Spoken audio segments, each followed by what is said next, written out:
Good day mga ka-sports natin dyan. Pagdating sa PVL Reinforced Conference, 12 na team ang naglalaban-laban at ang nag-aagawan sa spot para nga makapasok sa Final Four.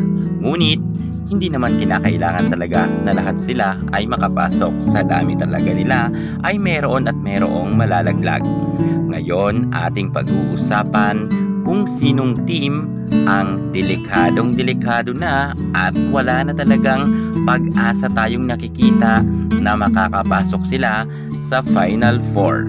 Alam naman natin na sobrang maraming nanggulat ngayon na team, lalo higit ang Akari Chargers maging ang Solar Spikers. Ginulat nila ang mga malalakas na team at medyo pinaghahandaan na rin sila dahil alam natin lalo na itong si Ibiang, ang kanyang team ay medyo lumakas na at dahil nga malakas na ngayon ang Akari, marami na nga rin sa kanilang mga nambabash at mukha talagang isa na rin sila ang masasabi nating pinaka-trend para sa mga powerhouse team. At dahil nakapasok na ang kupunan ni Ivy Lacsina at ang Solar Spikers ay medyo mahabol na, dito ay magugulat kayo sa ating ibabalita sa inyo dahil ang ipapasilip ko sa inyo ang team or ang mga team na wala ng pag-asa na makapasok pa para sa Final Four. Sino-sino itong team na ito? Panoorin nyo ang ating vlog hanggang sa dulo para malaman nyo ang team na hindi makakapasok sa semifinals. Pero bago ang lahat, subscribe ka muna. I-click ang ating notification bell para lagi kang updated sa lahat ng issue sa volleyball. Susunod na! Pagdating sa PVL Reinforced Conference, ang bawat team ay nag-uunahan nga para makapasok sa Final Four para may tsansa sila na magkaroon nga ng podium finish. At syempre, mukhang may bago nga ngayon magcha-champion. At dahil nga ang Akari isa ngayon sa mga pinakamalakas rin na team at nang gulat nga ang kupunan nga ni Ivy Lacsina ay meron ata sila talagang tsansa para nga makapag-champion ngayong season. Ngunit syempre, pahirapan to dahil malakas naman ang Creamline Cool Smashers at lalo higit ang Cherry Tigo, PLDT, Signal ay malalakas rin. Ngunit apat lang talaga ang makakapasok. Ang pag-uusapan muna natin ngayon ang team na hindi talaga papalarin na makapasok para sa Final Four. Unahin na natin dyan ang team na wala ng pag-asa para sa Final Four, ang bagong team na Zeus Coffee and Thunder Bells. Bagamat bago pa lang sila, ngunit masasabi natin na mga magagaling naman ang players dito. Siguro hindi pa ganoon ka-solid ang kanilang chemistry, kung kaya nahihirapan pa rin silang makipagsabayan sa mga veterans team dito sa VVL. Pero syempre, tulad ng sabi ko, dahil bago pa nga sila, medyo kinakapa pa rin nila ang bawat mga bago nilang mga kako-teammates. Hindi pa kasi ganun talaga ka-solid sila, hindi gaya ng ibang team ay matagal na talaga magkakasama. Siguro hindi pa talaga ito ang time para sila ay makapasok sa Final Four. Marami pa naman silang tsansa sa mga susunod na conference dahil mga bata pa naman ito. At sundan natin ang pang-dalawa na hindi talaga papalari na makapasok sa Final Four, ang Nextled Chameleons. Bagamat ang Nextled ay medyo pumapalag naman pagdating dito sa kanilang mga laban, ngunit kinakapos pa rin sila dahil nga puro halos nag-reshuffle nga sila ng mga players at bago nga ang mga players dito. Ang iba kasi ay nalipat sa Akari Chargers na mas pinalakas nga nila at mukhang priority nga nila ang kanilang sister team na mas papalakasin sa Nextled. Ngunit syempre kahit sabihin natin na ang Nextled ay hindi ganoon ka-solid ang mga players dahil nga bagong mga players na naman sila, pero masasabi natin mga veterana na rin ang mga narito at may ibubuga naman sila, pero hindi pa talaga nila panahon rin para makapasok nga sa Final Four.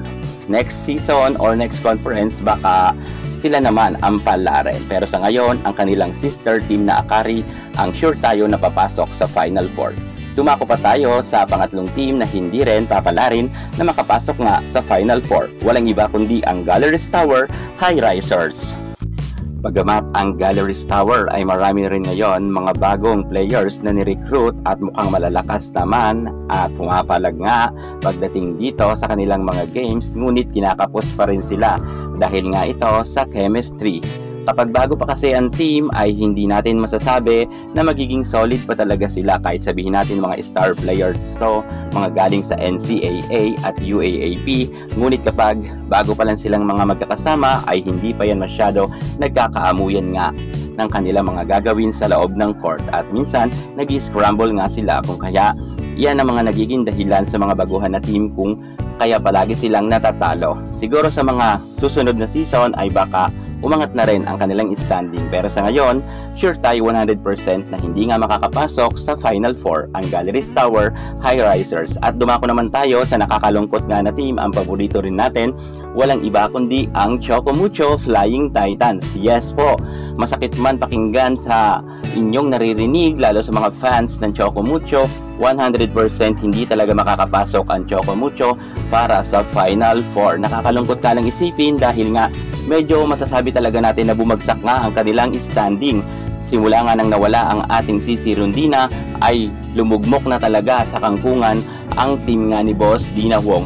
Mukha kasing nawalan sila ng gana, hindi ko alam kung nag-relax sila o sadya talagang wala sa kanilang pumapalag masyado dahil nga maging si Dindin Santiago Manabat na isa sa pinakamatangkad nga na na-recruit nila ay hindi man masyado ito nakakatulong sa kanila. May mga offering to na laro, pero kahit sabihin natin na veterana na nga at magaling itong si Manabat dahil isa naman siya sa marami nang napatunayang pagdating nga sa larangan ng volleyball at kinuha pa siyang import noon sa Thailand at sa Japan. Pero ngayon parang nawala na ng power itong si Manabat at sinabayan pa nga yan ng kanilang import na hindi rin masyado nakaka-produce ng maraming score, kung kaya talagang bumagsak ang Choco Mucho sa kanilang standing. Grabe, bagong-bago talaga ang standing nila na nasa pang 11 na sila halos lubok na lubok nga ngayon ang Choco Mucho, pero aabangan nga natin sa mga susunod nilang games kung papalagba ba sila. Pero sa tingin ko wala na talagang pag-asa sila makapasok para sa Final Four.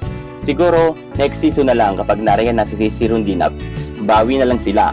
Grabe rin talaga ang kumpiyansa kasi noon nang nariyan si Sisi Rondina, halos hindi sila natatanggal nga sa Final Four at palagi silang silver medalist. Pero ngayon eto na sila, nasa kangkungan na nga ang team ng Choco Mucho. I hope na pumalag sila sa mga susunod pa nilang season para hindi isipin ng ibang mga kritiko nila na umaasa lang talaga sila kay Sisi Rondina.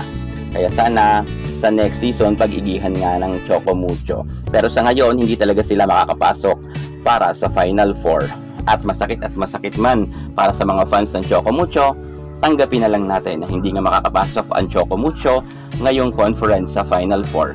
At isa pa sa mga hindi rin makakapasok, ang malakas na team raw ngayon ang Solar Spikers. Bagamat masasabi natin na ang Capital One Solar Spikers magaling ang kanilang import at nakaka-produce talaga to ng 45 at 49 na puntos, syempre sa kanya lang naman kasi isineset, kaya ni-expect talaga natin na malaki at malaki ang kanyang maiaambag na scores. Ngunit kung pag-uusapan natin overall ay mahihirapan ang Capital Solar Spikers makapasok sa Final Four dahil ibang labanan na at ibang level na pagdating nga dito sa second round. Agawan na to para nga sa semifinals battle. At ang makalakas lang naman kasi sa Solar Spikers, aminin man natin sa hindi, ang kanilang import. Ngunit ang iba ditong mga players ay hindi naman ganoon kagalingan dahil hindi pa nagle-level up nga ang kanilang galing. Kahit sabihin natin mga veterana na rin sila, pero kukulangin pa rin sila dahil import lang nga ang halos gumagalaw at nakakapuntos. Ngunit kapag napigilan agad yan ng ibang team ang kanilang import ay wala na, bokyanan naman sila nito sa kanilang mga laban. Dahil kasi ang mga nakakalaban naman kasi nilang ipinapanalo ay ang mga mahihina naman kasing team. Ang iba naman kasing team gaya ng malalakas, Cream Lane Cool Smashers, Cherry Tigo, PLDT, sure tayo hindi uubra ang nasabi nating team ng Solar Spikers. Ngunit abangan na lang natin, malay natin makachamba sila.